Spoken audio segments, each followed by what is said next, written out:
And there was an ad that was like fantasy girls, and the wage was double the minimum wage. Minimum wage in 1998 was $4.90 an hour. This was paying like $8.50 with bonuses. And I was like, I got nothing to lose. I just graduated high school a year ago. Like, let's go.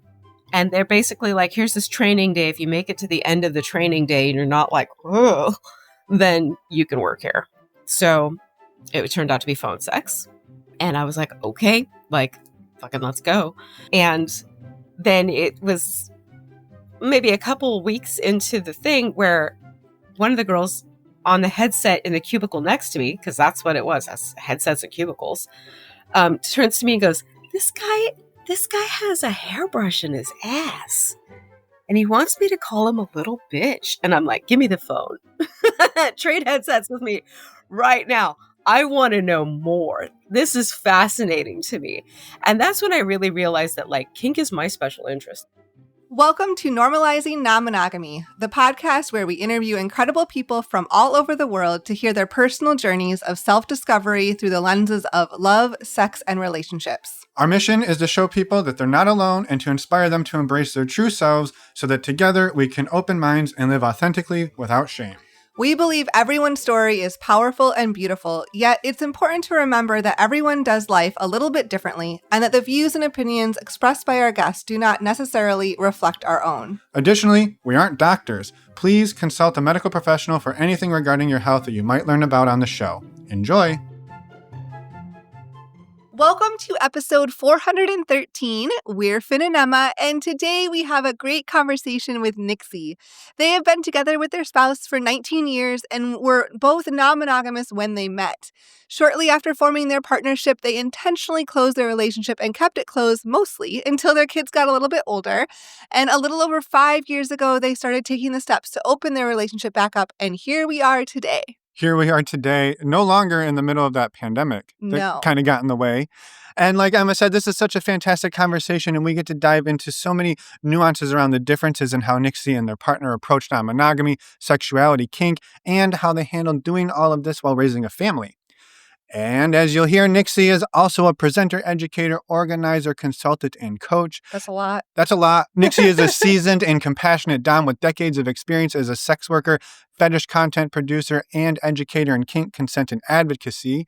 And best of all, well, at least best of all for us, we're lucky enough to have Nyxie be leading our October workshop for our community. We'll tell you about our community in a few minutes, but we just wanted to put it up here that our next workshop is coming up next week on October 16th, and Nyxie is leading that workshop on personal agency. They're going to talk a little bit more about the Burgers for Agency workshop towards the end of this interview, and links to find out more about that workshop and all of Nyxie's work are in the show notes. So please go check those out. Check out Nyxie's work and support it as best you can. For anyone who's a premium subscriber, we're going to jump into the interview with Nyxie right now.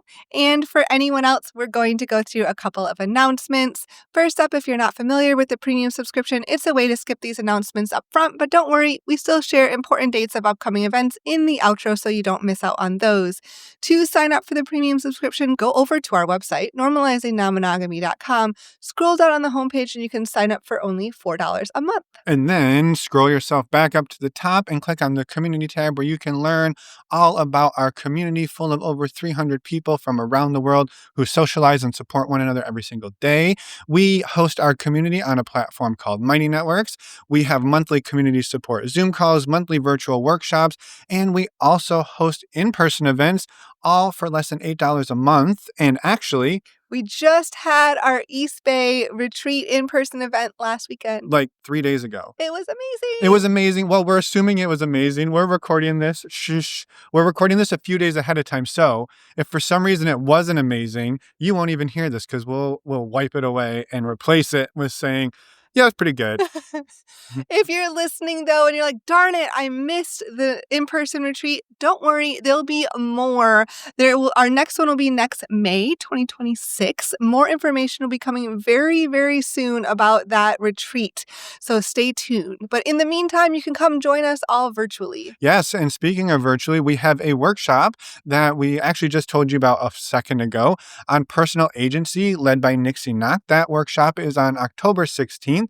So that's next week. And you can still join it. So join us in the community, all for less than $8 a month. And then you get the workshop for free. And you know what? If you're listening to this too late and you're like, well, I missed the workshop, don't worry. You get recordings of all of our previous workshops and access to all of our future workshops when you are a member. So definitely worth it. And we'd love to have you come join us. And finally, a reminder to check out our favorite way to get tested for STIs. It is stdcheck.com. By using the links on the resources tab of our website, you save $10, making a 10-panel test only $129. And best of all, you get to know your sexual health status and support the show. So thank you in advance for using those links, and thank you to anyone who's used them in the past.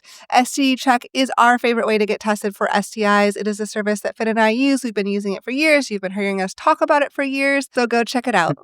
Check it out. And the last thing we wanted to tell you all was to please send us an email. We'd love to hear from you if you have any feedback or questions, or best of all, if you would like to come on the podcast yourself to share your story. You don't have to be a pro-dom with decades of experience and all of the incredible work that Nyxie does. You just have to be you, and you get to come on and tell your story and share it with the world and help everybody learn that they're not alone. Yes. So please head over to the Contact Us tab of our website, send us an email, and we will make it happen. And with that, let's go and talk with Nyxie.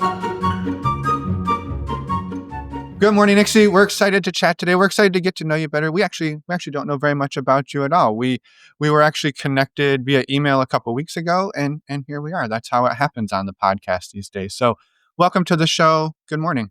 Morning. Thanks for having me on. I'm excited to be here. Yeah. We'd love for you to start with just introducing yourself.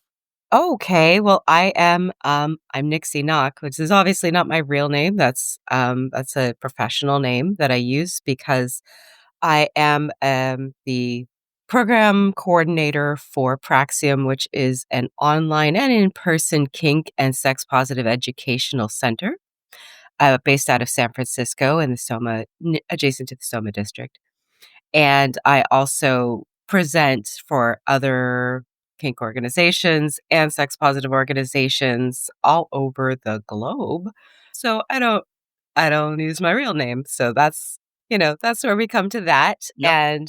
And so what I do is a lot of like, I have some presentations that are, salacious and titillating, but I have also just a lot of education around consent, agency, and care, and the care of your partners, and how to care for your multiple dynamics if you are a dominant type person who has multiple submissives, or you are a submissive who submits to multiple dominants. I have classes about that where I teach people how to like keep every all their ducks in a row so that they don't give the wrong color birthday present to the wrong partner. And Yep. that's what we do. And it's the life that I live as well. So Yeah.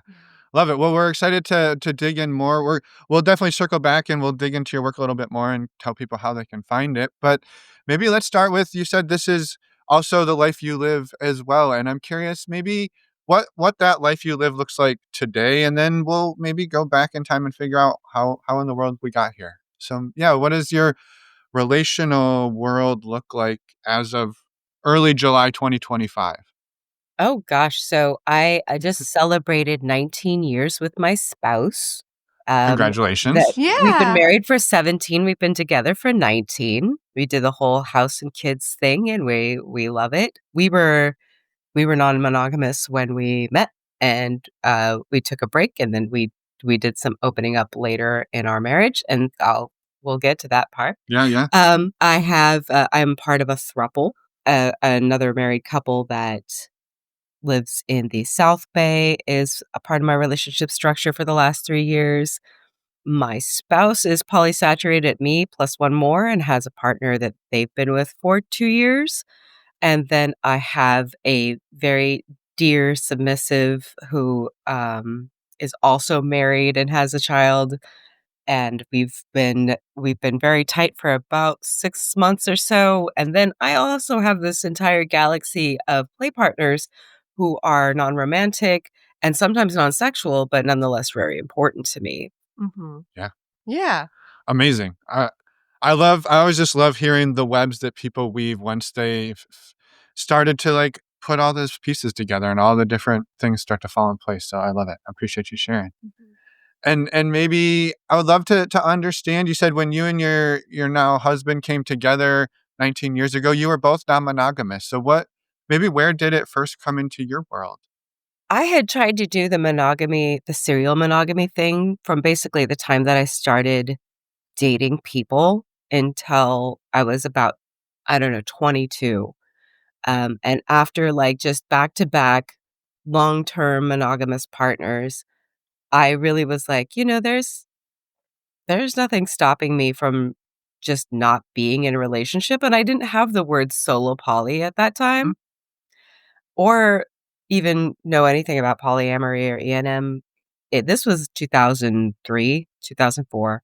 Okay. Yeah. Mhm. So it was very much just like, I'm going to be at what we now call in my slut era, Mm-hmm. which is, I'm okay with identifying as a slut. That's not a word that I would use in a purgative way. But yeah, I went through a slut era when I was about 22 until I met my spouse. And I had a really good time. It wasn't always ethical non-monogamy. It wasn't always consensual non-monogamy. I was certainly lied to about people's marital status more than once. Mm-hmm. I wasn't married, so I wasn't the one doing the non-consensual non-monogamy, but I would have liked to know if somebody was married before I inserted myself into their marriage. Yeah. Especially if their partner didn't know. Yeah, yeah, like if and that's the thing is like they would say, "My partner knows it's okay." And I go, "Well, if your partner knows, then why did you keep it from me?" That's Right. weird. Right. So yeah, when he and I met, we were both part of this Santa Cruz monthly Burning Man event that met in on the beach, and we would do camping events every month. And yeah, we were non-monogamous even though we were dating up until the point we decided that we wanted to focus on each other. So we kind of had like a last hurrah, both of us, where we were like, I kind of see this going in a direction where it's going to lock down. So we both kind of slutted out. In from between the weeks that we met and the weeks that we were like, let's focus on each other. And we just got like all our yayas out and questionable decisions were made. But at least we went into it knowing like, okay, we're ready to try this. Yeah. And then, there's the whole getting married and having kids aspect. Which Mhm. for some people who are non-monogamous, it's they have the support network of babysitters and grandparents, and once they have children, they have somebody they can, like, without great cost to them, be like, "Hey, watch the kids so that they can go on their date and I can go on my date, and we can Mm-hmm. both come back later tonight and talk about it." Yeah. We didn't have those kinds of resources, and knowing that we weren't even getting to spend enough quality time with each other as is, we decided to stay monogamous until our kids were old enough to not need us so much all the time. Yeah. Mhm. Yeah. So, yeah, I think a lot of people do that, and Mm-hmm. Yeah. Yeah. it was the right choice for us too. Yeah, I Totally. mean, really, you only have so much time and resources and capacity in a day, too. And so when your kids need a lot, and rightfully so, they're children, and also, you have your own life and with your spouse too, and like putting energy towards that connection. There's not much Mm. else Yeah. extra Yeah. often. Yeah. Yeah, and we weren't getting enough quality time with each other. We weren't getting enough sex with each other, and then to the idea of like me staying home with two screaming kids so that somebody else could go out and have a date. I was Mm-hmm. like, I won't be okay with that, and I don't think you'd be okay with that either. Right. Right. Well, I'm also curious, Nixie, back when you first met each other and you made this decision to be monogamous. I'm curious what that what was going on for each of you to make that decision, because we've heard this from other people as well, and I think everybody comes to this for different reasons, and I'm curious for you and him to go from like, yeah, we're both in our slut phase to, yeah, let's have one last hurrah. And then like, what was the sort of the mindset for you two jumping into monogamy together? For me, I was noticing throughout my slut era that there were people that I did like grow to care about and have a lot of affection for and wanted to deepen the connection. But because they were also practicing non-monogamy and kind of, young and inept, Mhm. they were scattered everywhere. And even though there was like mutual feelings, this idea of like commitment became this thing that nobody in my social circle really wanted to do. Mhm. And so nobody was looking for monogamy, but I was also noticing that most relationships kind of fizzled out. They didn't require any effort and they didn't require any work. So the minute that they did require any modicum of effort, it was like, no, Mhm. I just won't do that. Yep. So I saw a lot of that happening. And then I saw a lot of the older people in my social group who were maybe ethically non monogamous and married going through it. And I was really, really, I was really sold on this person. And I was like, I want to make sure that we start out on a solid foundation of like, I choose you. Mhm. Mm-hmm. So for me, it was definitely about giving the relationship a chance and not letting it go the way that the other non-monogamous sort of situationships and Mhm. stuff had been going in the last couple of years, and just saying this deserves dedication and time and effort. And then also my spouse didn't know at the time. They were undiagnosed, but they had ADHD. And I picked up on that after about a year. I was like, "Oh, we should check that out." But I think they were always in the mindset of like, once I find my person, I don't need to do this anymore. Like, I don't need to I see. Yeah. blah blah blah. Like, they were a very romantically minded person who was very much like, I want to fall in love. I want to get close to people. We now recognize that they're demisexual and that they need that connection in order to feel like sexual feelings. Mhm. So they really wanted to focus on a relationship and have a girlfriend. That was a big deal. That label was a big deal to them. Although now I'm just a joy friend, because over the decades, genders have changed and pronouns have changed. But yeah, like they really wanted a girlfriend, and they really wanted to like lock it down and be like in a capital R relationship, Yeah. and it meant something to them, and it was also their first serious relationship, Okay. Yeah. Yeah. Yeah. And not so did you mine. No, no. No, I really appreciate that, and I'm curious when you 2 made this intentional decision, was it, "Hey, let's put this on the shelf for a little while and maybe we revisit it," or was it, "Hey, I don't know if we're let's just go" I'm gonna say go monogamous and we don't know what's happening? Like, I'm curious what the, like, actual transition looked like for you 2. Mhm. Yeah, when we decided, we're like, "Are we gonna see other people right now?" And it was like, "No," and it's like, "Not for now." Yeah, Yeah. And, we didn't know then that we were gonna get married and have kids, but right. once we did get married and have kids, it's like, "Well, we won't be opening back up again anytime soon." Right, Yeah. right. So it But sounds like it was an ongoing conversation of, "Hey, here's where we are today. Are we ready? Nope, not ready. Probably gonna be a while. Let's wait till the kids are old enough." Whatever the like you said. And see how we feel. Yeah. yeah, and I think a lot of really important decisions like that need to be, in my relationship anyways, need to be let's not make a definitive yes or no, but let's reevaluate in a couple months and see where we're at. Yeah. Yeah. And we still do that when we check in. Like, are we still happy this way? Is this still working for us? Like, do we want to try doing this, more of this and less of that? Like, Mhm. so it was definitely like when it feels like the right time, we can look into this again. Yep. And never, like, I don't like dealing in absolutes. I don't like, nevers and alwayses. Mhm. Mhm. So that was the decision that we came to, is that, when we're both less exhausted. But I would always say that we were always monogamish throughout that time. We were sexually monogamous.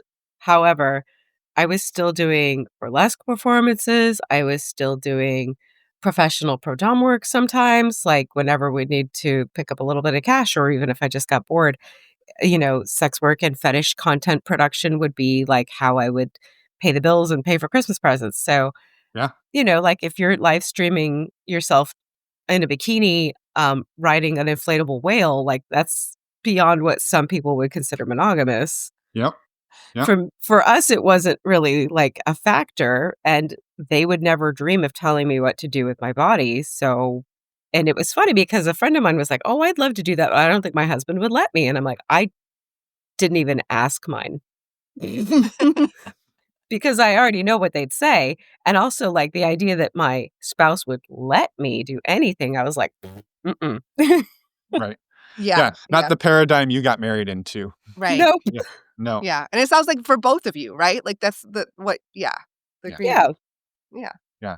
I love that. I love that you bring that in too, right? That, and I think this is such an important thing we've talked with a lot of people about is what does make us monogamous versus non-monogamous, right? Because like you said, for you, riding a whale naked on the internet, an In a inflatable bikini. in a bikini, no big deal. But some people would be like, my partner just committed the most like heinous, infidelity they could have ever done. And so we're all different on the spectrum. And I really love that. And I think it also really kind of drives home the point that it, like for you two, it sounds like it was really, like you said, it was about the time. It was about, we want this time together. But if there's these other little opportunities that come up that aren't going to impact our lives, or maybe they impact our lives in a positive way, like we're okay with that. We support that in each other.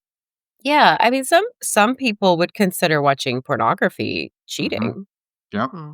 and that's valid for them.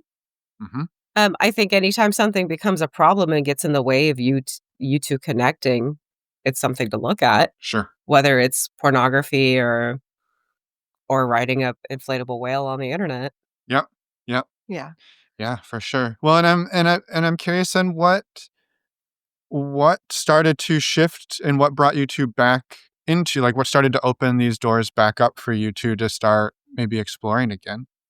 Well, it's funny because right around December 2019. We see it coming. Yep. Yeah. Yeah. It's so Yeah. you would so many people tell us this, by the way. Go ahead. Yeah, they had just gotten a new job. I was working somewhere I really liked. I had finally gotten to a rhythm where my self-care practices were in place consistently, where income was consistent, where both kids were in school for a full day of school, 8 to 2:30 every day, instead of one in kindergarten that gets out at noon, which hardly gives you a day to yourself at all. And, I had my own income. I was working somewhere where I got to socialize a lot and talk to people a lot. It was a retail job. I love working retail. It's weird. I don't think I could work at the Gap, but give me a niche retail job. I love it. And we were doing really good. Like, we were in a good place. The kids were old enough to, like, we could go out to brunch around the corner without them and have a little, like, morning date, which I love morning dates. They're totally undersold. And it became like I feel like maybe we could do this. Like, so I sought out a LMFT who was kink and poly fluent first. Okay. Yeah. And I approached them and I was like, I want to talk to my spouse about this. And I want us to be in couples counseling before we start dating other people. And so I saw them a couple of times. I brought my spouse to an appointment. The therapist helped me to kind of share the feelings I'd had. And they were like, "Oh, I knew this conversation was coming eventually. Yeah, let's try it out." And that was January 2020. So we got on our OkCupids and our Hinges and Twitters and whatever, Mm-hmm. and made our profiles, and the typical thing happens where, like, I'm inundated and they're not, and we dealt with that and those feelings, and everything seemed to be going really well. They got a girlfriend pretty quickly. I was seeing 5 or 6 people. As When you as you do. finally let the cat out of the bag, it's like, "Ooh." Um, and then lockdown, Yeah. Yeah. and it was like, "Oh, we're doing the monogamy thing again, only we're not." Choosing it. Yeah, we're doing the physical monogamy thing, but we're not doing the emotional monogamy thing now. So we had our, like, private phone video chat dates with our respective partners during the pandemic. And then we we actually built a glory hole in the backyard with some old bookshelves and shower curtains. A couple months later, like during the summer, so that we could still have visits with people safely. And that was nice. Like, I would bake a cake for them to share on their date in the backyard. And Feeding each other through the glory hole, is that? well, I mean, we'd have our like 6 feet of distance, but once Yeah. it came time for like intimacy, then there was the shower curtain between us, and masks. So that was it Yeah. was. And there were people who were like, "I'm just not that desperate," and I'm like, "It's not about desperation. It's about adventure." Shush. Yeah. Yeah. And it was about adventure. And who else can say, like, I built a glory hole in my backyard during the pandemic and, Right. like, was Wait. able to, like, have sex dates and dick appointments during the pandemic. Like, Yeah. We're gonna have a picnic over here, and then we'll take it into the glory hole. yeah, Over there. basically, yes. And it's very windy where I live. So it's like the wind circulation was great. It was perfect. But then there were wildfires and we couldn't even use the glory hole because you couldn't go outside. And that's Oh, when I that's right. really like lost my shit because like Yeah. all the things that I used to do for self-care that made me feel like I could do non-monogamy, going to the gym, getting my nails done, like having time away from the house and the children and like getting out. Like, all those things were gone. I was in lockdown, so I had started doing, like, hiking dates with people where we would just hike and stay away and wear masks, and then there were fires, and I couldn't even go on my walks and my hiking dates, and I was like, "There's nothing I can do to take care of myself right now." Like, this is all the things these are all my go-to strategies to keep my brain Yeah. from going absolutely bonkers with this COVID situation. Yeah. Um, it was a hard time. Yeah. Yeah. Yeah. I forgot You that was when. remember. Yeah. Yeah, well, Yeah. we weren't in the Bay at the time, but that's what I remember. We had a lot of friends here, and that was when the sky turned orange and everything. It looked like Armageddon. Yeah. Yeah. Wow. Yeah. I love too, Nixie, that you just like when you talked about like seeking out a therapist to work with, and it kind of jogged my memory that you had said, but when you were first meeting your husband, that you saw all of these sort of, we'll call them elder non-monogamous people who were really struggling and who were really going through it. And it sounds like that was sort of maybe like that came back of like, oh, if we're going to do this, maybe let's do it a little different. Let's not just jump back in, even though you both had experience doing this before. I just think that's really brilliant. It was exactly that. If we looked at the couples that were non-monogamous that we admired and what they did, and then we looked at the ones where it was like, we loved the two of you together. What happened? Yeah. And let's not do whatever that was about. Yeah. Yeah. So it was important to me. And I'd also seen people who just jumped willy-nilly into E&M without reading any books, going to any sort of personal therapy, individual therapy beforehand, and not really setting any boundaries or, primary relationship maintenance or anything, and just kind of just being like, yeah, we're non-monogamous now. I'm like, okay, well, how are you doing that? And they're like, what do you mean? we, I'm like, we just how do you do. make sure that you take care of each other still? And what are your boundaries about safer sex? And, I'm curious is this like a you're fucking around situation? Or is this a like you want multiple life partners a la Brady Bunch moving in with you? Like, what do you mean non-monogamous? Like, Yeah. what does that look like for you? And they're like, I don't really know. And I'm like, that'll end great. Yeah. Yeah. And it's okay not to know all the answers, but it's also just like one of the things, and I'll tell you this, one of the things that my spouse and I discovered pretty quickly in our non-monogamous relationship is that they and I have a completely different definition of what the word sex means. Mm-hmm. Yeah. So when you say I did have sex or I didn't have sex, but one of you thinks sex is only, P in the V, Yeah. and one of you is a big queer and is like, sex is just anytime that you're enjoying other people's bodies together or next to each other or whatever. Like that definition is very broad for me that we were like, oh, we didn't talk about that because we Yeah. both assumed that the other person knew what's the word sex meant. Yeah. Yeah. Yeah. That's such a great example of something to talk about that you don't think about. Many people don't think about. Let's talk about something as simple as relatively simple. It's not actually that simple, but the word sex. What does that mean? Because the social construct is often, penetrative sex, right? In some fashion. But it's not. And I love that you bring up that example. Yeah, well, and I loved too just the idea that, right, how are we going to do this? And I'm curious, when you and your partner came to this and said, okay, how are we going to navigate non-monogamy? What was the framework? And again, like you said too, we can't know everything, right?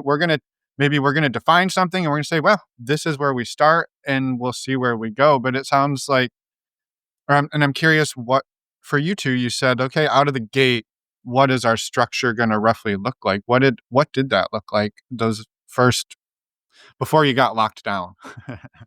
Yeah. So it was really important to our therapist, that we distinguish the difference between a rule and a boundary.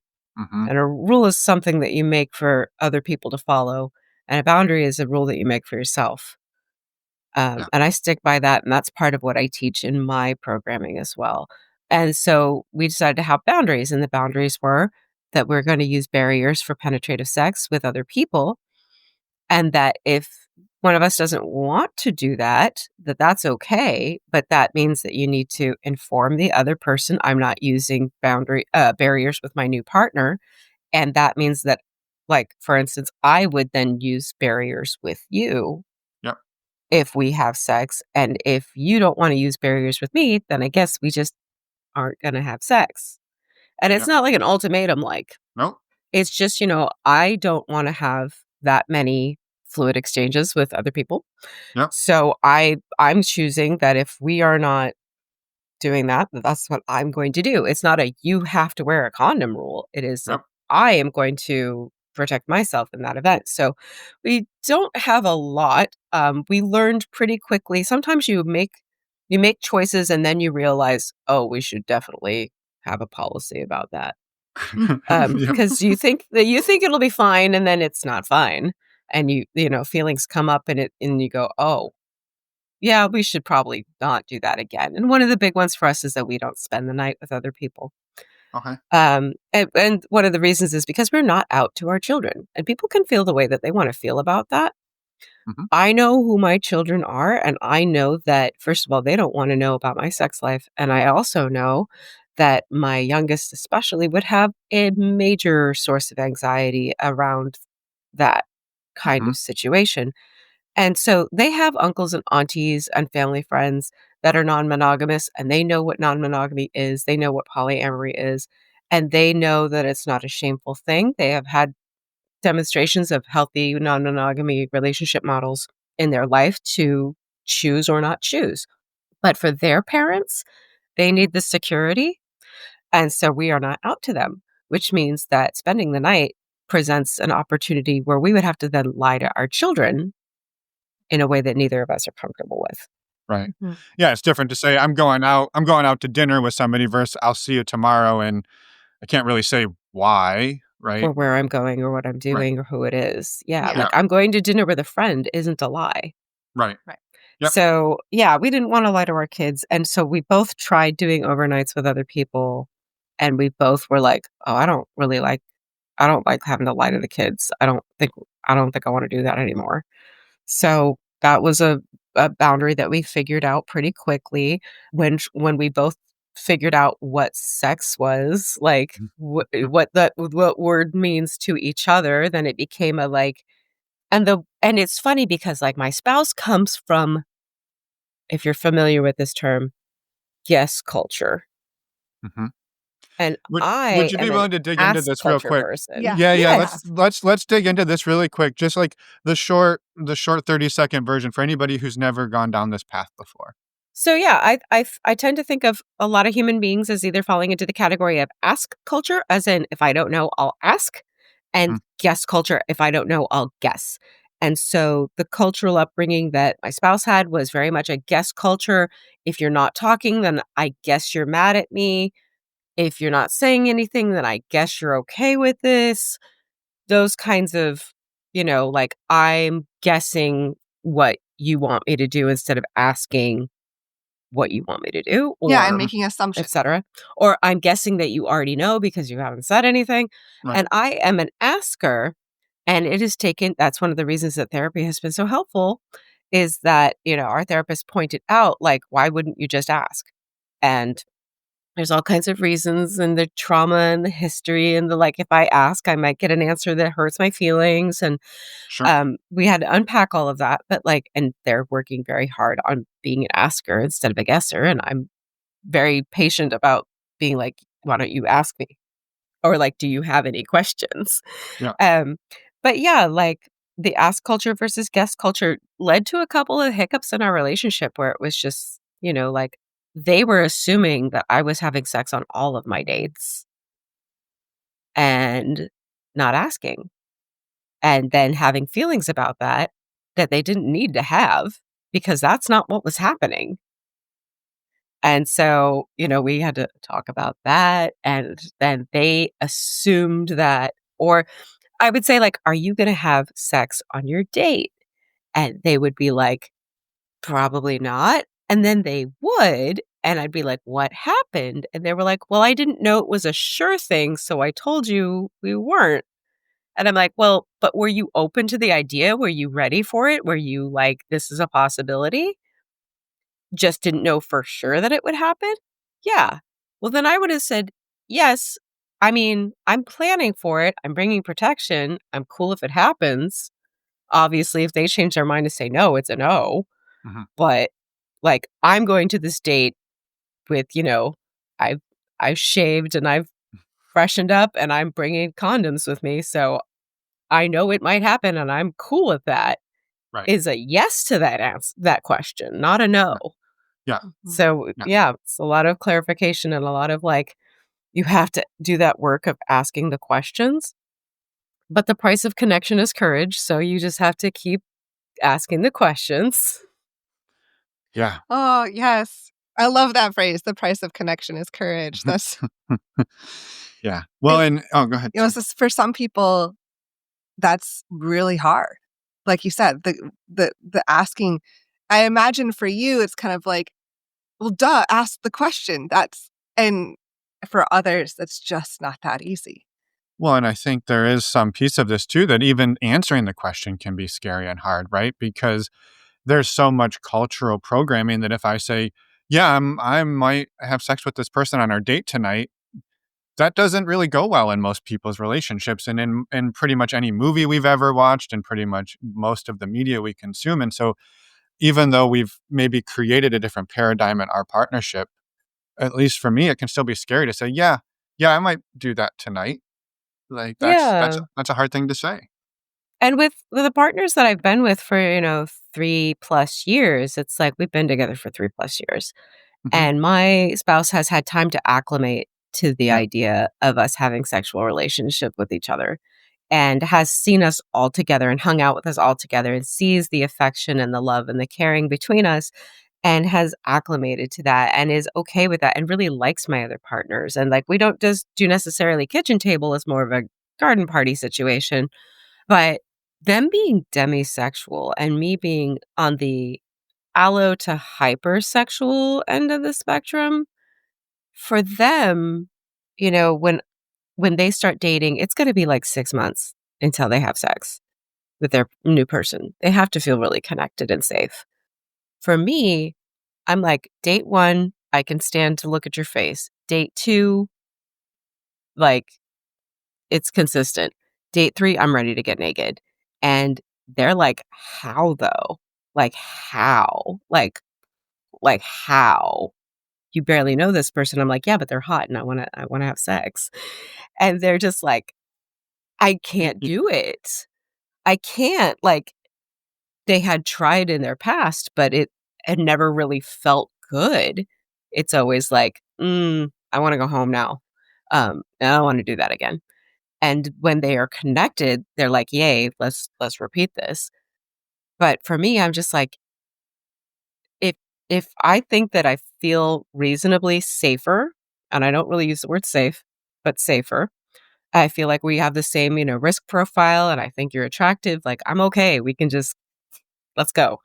And that really just blows their mind that people can do that because Right. they can't relate at all. And that's what makes them Demi and not me. Mhm.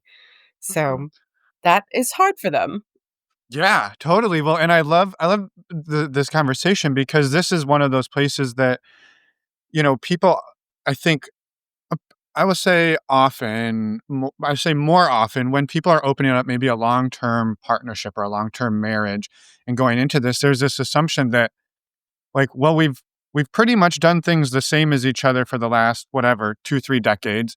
So once we open up and we start being with other people, well, we'll just keep doing things roughly the same, and then people start to figure out like, well, actually, I'm a little more like this, and you're a little more like that, and like it can be a little disconcerting to see yourself start to like diverge a little bit, and to be like, wow, okay, we've made it work for 20 years or whatever, and we've even maybe had a really great sex life, but we do things a little different. And so that can be a scary thing to face. It is. And what I think is wonderful about kink community specifically is how much it honors the different ways that people can connect with each other in ways that are romantic but not sexual, ways that are sexual but not romantic, ways that involve a lot of physical intimacy but not sex, ways that involve a lot of sex but not a lot of emotional intimacy. Like, what I love about kink is that it's a lot more anarchistic in the way that people can connect without there having to be certain benchmarks or parameters. As long as everybody agrees to everything that's on the table, it's a lot more like an RA smorgasbord sort of situation of like, we do these things together. You call me these names and honorifics and titles. We have this connection outside of the kink sphere and space. And those are the only things we both consent to. So those are the only things that we're doing. And so, like with my partner, my submissive partner that I'm very, very close to, and that's my regular submissive partner, she and I don't have sex. We've been together for many months. We don't have sex. I encourage her. I really encourage her to have sex with other people. I tell her, go out and get that dick. Like, you go be a big old whore. Like, you just be everybody's favorite little hole. And she's like, yes, daddy. And then I have sex with other people and tell her in great detail about it and how it's not her and she doesn't get it. And she loves that. And my spouse also can't really grok how that works. But my girlfriend and my spouse are buds and they hang out and they are like that relationship is beautiful to watch. They love each other. It's great and I like seeing it. And it is just wild how like my girlfriend and I are very close, but we don't have sex. And then I have people in my life that I have sex with and I'm not very close with them. Yeah. And then I have other partners where it's like we all have sex together, but only in recent months have they decided to perform oral sex on me because they weren't ready yet. And we took 2.5 years to get there, and that was fine. And I feel like in other, I'm not going to say like universally or make broad sweeping generalizations, but my experience has been that people who are doing E&M poly lifestyle without kink tend to have a more escalatory type model than Mhm. I think people in kink community have. And I don't know, there's exceptions to all of that, obviously. For sure. But For sure. specifically for the people that am frequently around socially, you'll meet people all the time. This is my partner of 7 years. They're not kinky and I am. Okay, cool. This is my partner of 5 years. We're kinky together. We regularly beat each other. We don't have sex. Like Mhm. there's, and that's something that in that community, people aren't like, huh? But I've been to a couple of the parties with the monkey parties, Yeah. and I've been with, kinky partners who are in chastity or getting pegged. And even in that environment, and this was years ago, there was a lot of people who frequent those parties who were like, what do you mean they're in chastity all the time? Like, when do they get to come? And it's like, whenever I say they do. Like that's our dynamic. Like that's how this works. And they were like, huh, couldn't be me. And I'm like, and it isn't. So Yep. Yeah. Yeah. but yeah, like even in the Bay Area amongst other E&M folks, the little kinky pocket has its differentiating qualities Yeah. that I know definitely are right for me. Right. Mhm. Right. So yeah, just really quick, I appreciate you sharing that, Nyxie. And just anyone who's not familiar with the Bay Area monkey, that's the Bonobo Network. Their logo is a monkey or a bonobo. So we'll put links to the show notes in there. Great friends of the Links in the show notes. Yeah. what did I say? Show notes in the link. I don't know what you said, I but it messed wasn't it all quite up. right. I'm all Yeah. upside down this morning. But yeah. Yeah. Yeah, that's a Wonderful. great organization, and I'm tight with a lot of the organizers there. So, Yeah. I will say, like, if that's your flavor of E&M and poly, and you want to go to some great parties and make great connections with quality people, like, you will find them there. Mhm. For Totally. me, Bonobo's not kinky enough. Yeah. Yeah. Yeah. I love that. And Yeah. it sounds like you've really been on that journey over like it's 5 years, right? Like because I'm curious, can you expand on that a little bit more? Like, how did you figure out the level of kinkiness that you wanted in your life? Okay, so we got to backpedal all the way to 1998 when I got my Great. first sex work job, and I was newly out of my parents' house and living on my own with a boyfriend in Nevada. And I was still looking through newspapers for jobs. This is how long ago this was. Still Mm-hmm. looking through newspapers for jobs. The internet was just barely a thing. People were still using ICQ and like Prodigy and stuff. Yep. And there was an ad that was like fantasy girls, and the wage was double the minimum wage. Minimum wage in 1998 was $4.90 an hour. This was paying like $8.50 with bonuses. And I was like, I got nothing to lose. I just graduated high school a year ago. Like, let's go. And they're basically like, here's this training day. If you make it to the end of the training day and you're not like, oh, then you can work here. So it turned out to be phone sex. And I was like, okay, like, fucking let's go. And then it was maybe a couple weeks into the thing where one of the girls on the headset in the cubicle next to me, because that's what it was, that's headsets and cubicles, turns to me and goes, this guy has a hairbrush in his ass. And he wants me to call him a little bitch. And I'm like, give me the phone. Trade headsets with me right now. I want to know more. This is fascinating to me. And that's when I really realized that like kink is my special interest.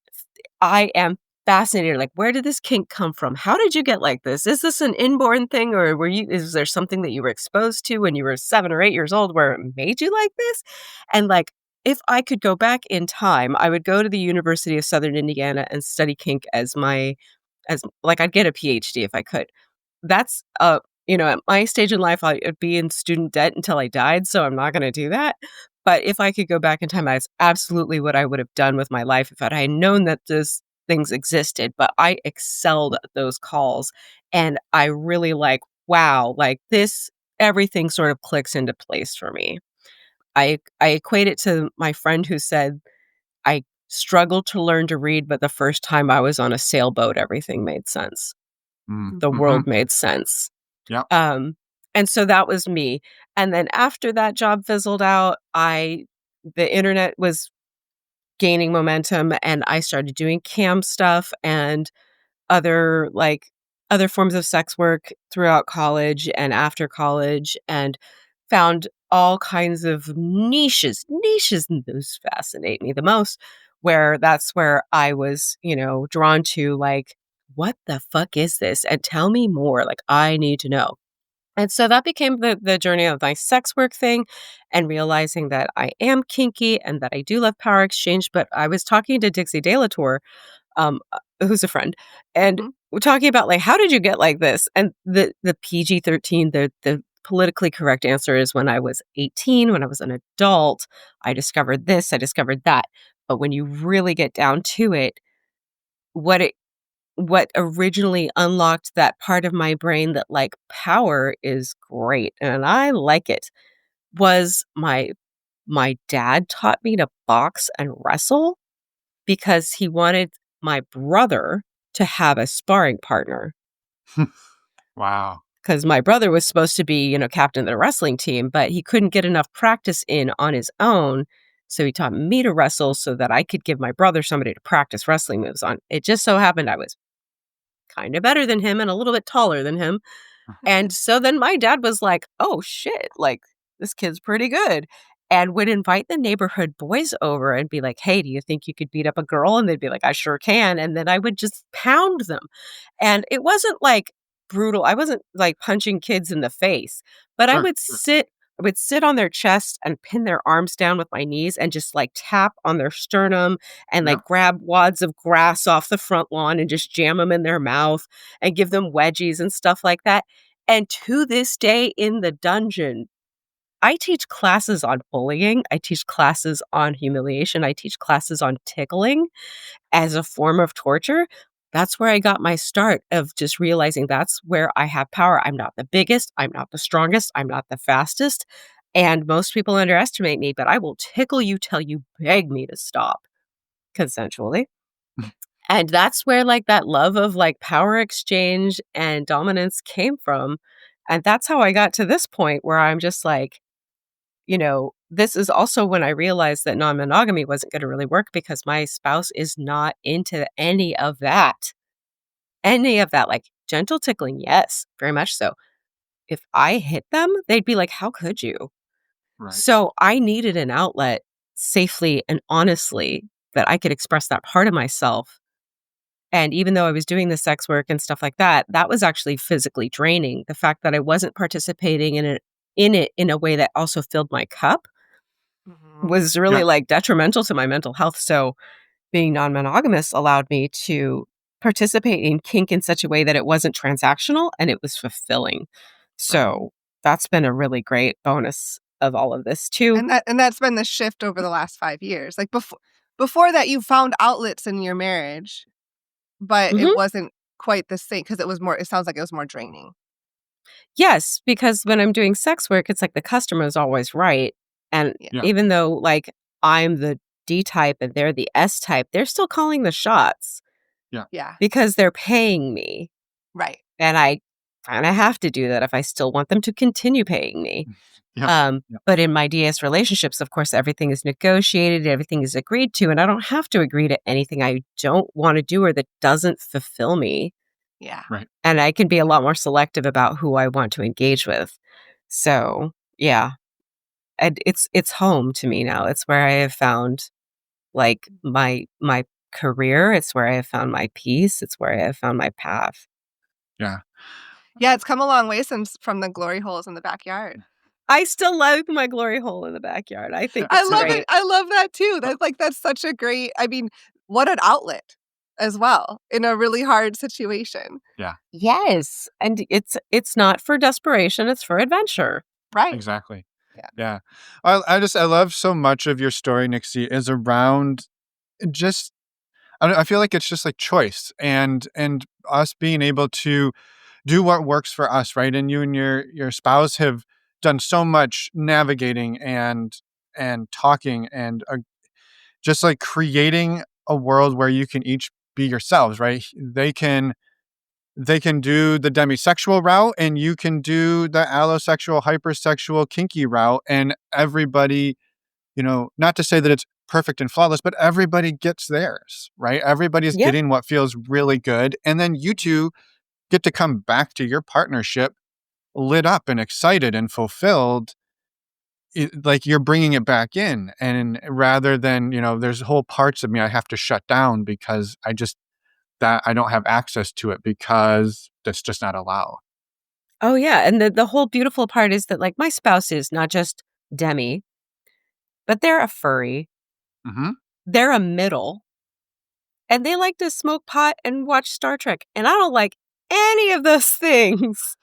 But they can totally get high and watch Star Trek with their other partner and put on their little furry accessories and their stuff, and they can color with crayons and play video games and do middle stuff with their other partner, and they get that healthy outlet. And then I don't have to feel bad because I'm not interested in doing any of those things, and they don't have to feel bad that they don't come to my nights where I'm house topping or teaching because they don't really have any interest in it. And one of the reasons they really like my girlfriend is because my girlfriend escorts me to all of my events. And so my spouse knows that I'm safe.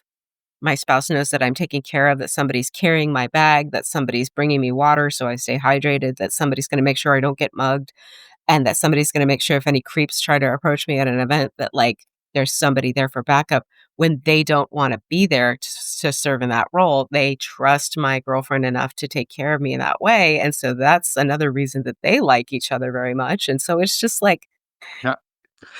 Yay!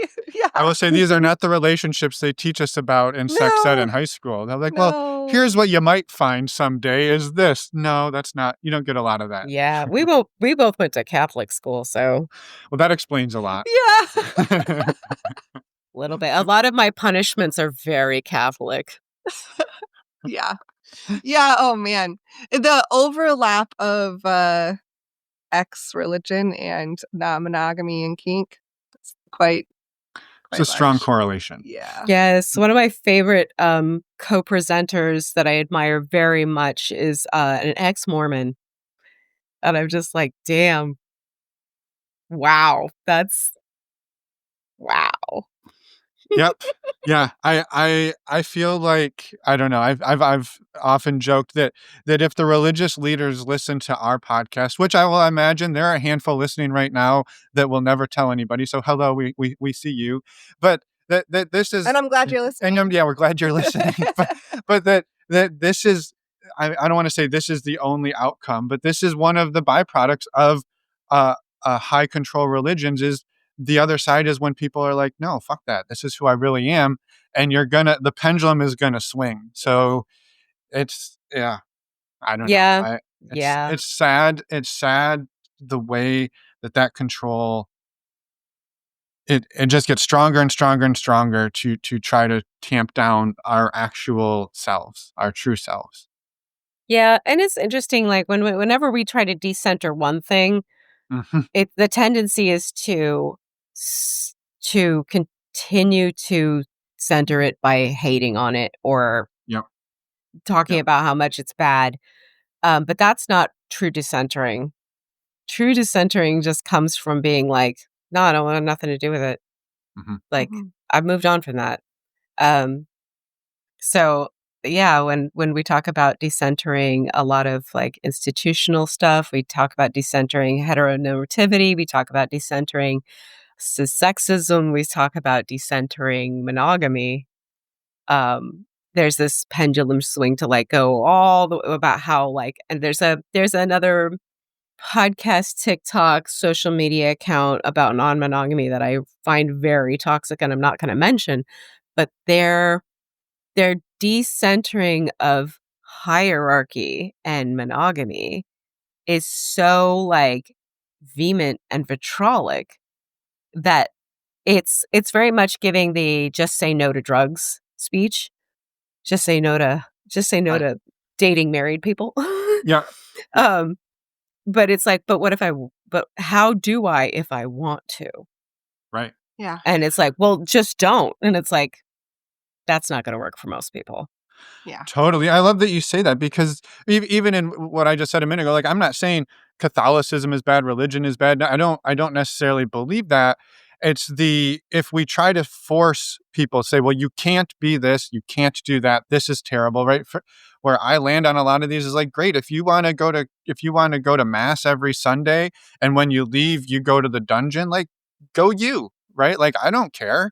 Like live your life in a way that you're going to be happy, but don't to me just don't do it in a way that's shitting on other people. Hell yeah. That's where I'm like I can't get behind that. Yeah, no, I'm not up for that either. And I'm definitely will be like, hey, Yeah. I see what you're doing here. But yeah, like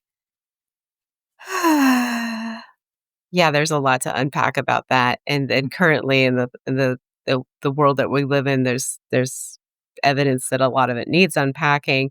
I will Yes. tell you, as a person who was a sex worker for 20 years, the QAnon to cuck pipeline is a very short and direct route. Yeah, I can imagine. Yeah. That jogs my memory of when the RNC came to Milwaukee and and Grinder crashed, right? Yeah. It's not a coincidence. So, right, and that's, I think what sucks is that's the only way, is right, to do it in secrecy and to do it in a way that then that puts other people down, which is Oh, I and it's not just the way that puts other people down, but when you're doing it in secrecy, you're not using safer sex practices, you're not having totally, safer sex conversations, you're Yeah. bringing home STIs to your partners who are not consenting to be yeah, non-monogamous. Yeah. And it's funny because whenever somebody who wants to trash on non-monogamy is like, well, what if you get an STI? I'm like, actually, the rate of STI infection amongst married people is higher yeah, than it is amongst the non-monogamous. right. Yeah. Yeah, you're more likely to contract something from somebody who doesn't know and isn't disclosing than somebody who knows and is, right? To say, oh, I have HSV2 and here's my precautions and here's what you need to know. And then everybody gets to opt in or opt out and figure out their own, like, much less likely to transmit or contract something under those conditions than we're just going to pretend like it doesn't exist. Mhm. Yep, because there's that whole, like, if you bought the condoms, then you were planning, and if you were planning, then you're a cheater, and then so if it just happens, then it's like, whoopsie, and Yeah. that's not how any of that shit works. Yeah. Nope. Yeah. Mm. And on that note, There's a lot to unpack here. We got 4 Yeah, more hours of yeah, I was podcast. like, oh my gosh, there's so much here. I would just love for you to talk a little bit more about the work that you do and what you teach. And I know you've kind of, it's been throughout this conversation, but just so people have a little bit more understanding and then where they can find you. Oh, sure. So, like, my job is twofold. I am an independent producer and presenter of topics of kink, sex positivity, agency, and consent. And you can find out about that at, and I'm going to spell it because it's one of those words that people hear and they think it's spelled one way, but it's not. And it'll be in the show Virity. notes. It'll be in the show notes Right. so people can go there, but go for it. Great. ViridiLuxConsulting.com/Nyxie knock. VIRIDILUX consulting .com/Nyxie knock. And then I also work for Praxium on FetLife, Praxium HQ on Instagram. And Praxium is the educational department of a grander kink organization called After Dark. And we really want to bring fresh, new perspectives, voices that are often overlooked or unheard, and more inclusive types of topics to the kink sphere. Right now, we're doing a month of education surrounding the care and keeping and really like appreciation of submissives in kink community called Sublime. And we're doing a lot of programming on submissives and the care of submissives and the self-care of submissives. For August, we're doing a fantastic lineup called Headspace, where we're going to talk about mental health hygiene, kink as part of your support network, and how to deal with things like RSD and ENM. And so that'll be a fantastic month of programming at Praxium. We don't have a website. It's just Praxium on FetLife or Praxium HQ on Instagram, where you can find out more about that. And we have great instructors like Lee Harrington at 12DC, David Khalili from Rouse Therapy. And we have great classes that month. And then for September, we're going to tackle leather as a cultural thing and just talk a lot about leather and queer culture and history, as well as leather care, leather fetish, and leather rituals like cigar service and boot blacking. So, like, we have something for everybody. I'm really proud of what we do. I'm glad that we get to have so many diverse presenters. We talk about disability and kink. We have refreshers on sexual health because most people haven't had a sexual health education class since 8th grade. And I think that as people who are E&M and practicing kink, especially people who play with blood, we need to have an updated education about that subject. Well, I would argue that even the education I got in 8th grade would not serve me very well today. So No. it's not even a No. refresher; it's a replacement. Yeah. for Yes, and many. we need that because, you know, we weren't talking about transgender, gender nonconforming people in the 8th grade. If you're around the same age as me, that wasn't even something that was on the radar. So we talk about trans health, we talk about one of the classes that I teach frequently is trans affirming impact play. I'm also really well known for my sadistic tickle torture classes. which I'm doing another podcast on August 7th through Dominance Dialogues. And the other thing that I really am passionate about and that I teach for both kinky and non-kinky audiences, and I also teach to people in LMFT programs at the Wright Institute, University of Colorado Springs, Colorado, is my piece on agency and consent. And my big meaty chunk of that conversation is that we have fries for consent, but I have developed an acronym called Burgers for Agency, where we break down what it takes to have agency and to use your agency, where it comes from, what affects it, and how to make sure that the people who are saying yes to us are even allowed to say no. Because if you're not allowed to say yes, or if you're not allowed to say no, then it's not a real yes. And I think that's been the missing part of a lot of the consent education and consent conversation, is that like anybody can be over 18 and say the word yes.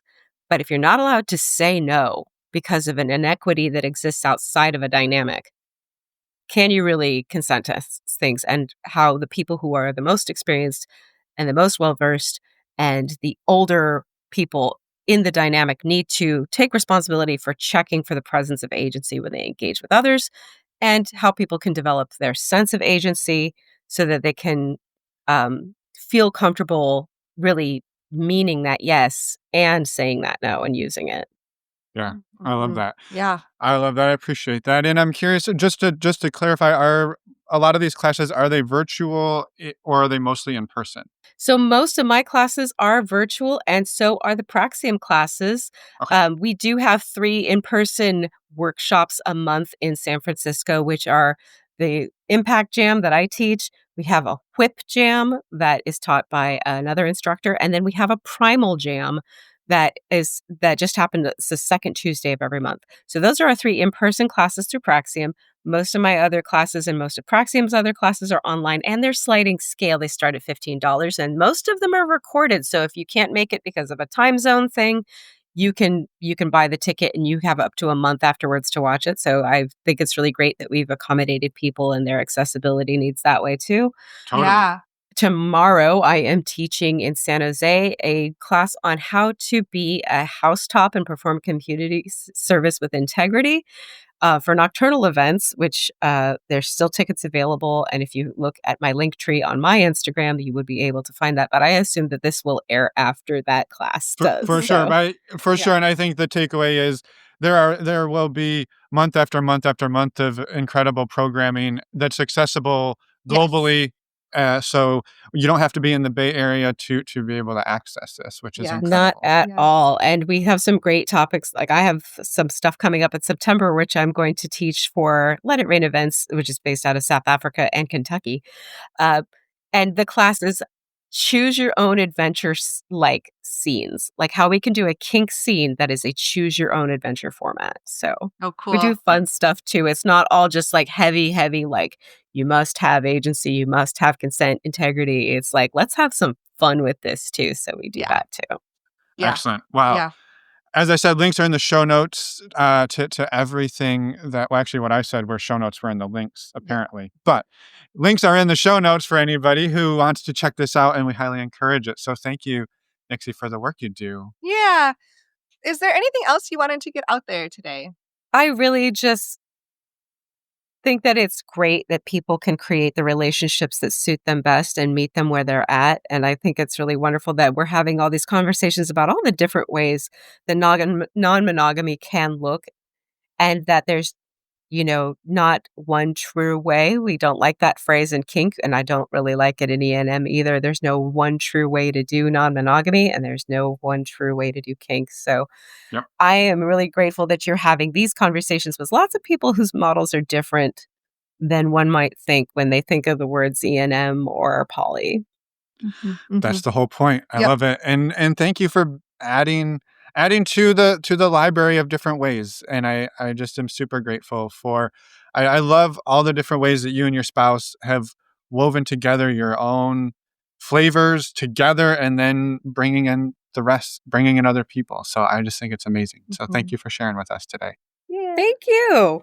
Yeah. Have a wonderful rest of your day. And we're excited for more in the future. Thanks so much.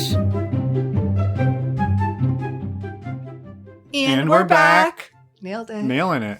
Thank you so much, Nyxie, for coming on and sharing your story. It was wonderful to chat with you, and we're excited to get this out there. And thank you from my side as well. And thank you for doing the incredible work you do. A quick reminder to check out the links to all of Nyxie's work in the podcast show notes. And if you want to experience Nyxie's work firsthand, we are actually having Nyxie lead our October workshop for our community. That's coming up next week, October 16th. Which we've said a lot in this interview, so you hopefully better you not caught fucking miss it. Yeah. That is on personal agency. And so you can sign up for our community for less than $8 a month and check out Nyxie's workshop next week. So please do that. We'll see you then. You can do so by going over to the community tab on our website and finding all of the information right there. And then the following week. Next week, we've got another interview. We do. It is going to be with Eileen. We're excited to get that story out there as well. So come Just back like and every listen. week. Yes. We're always excited every single week. Yes. All right. We will see you all next week. Bye, everyone. Thanks for listening.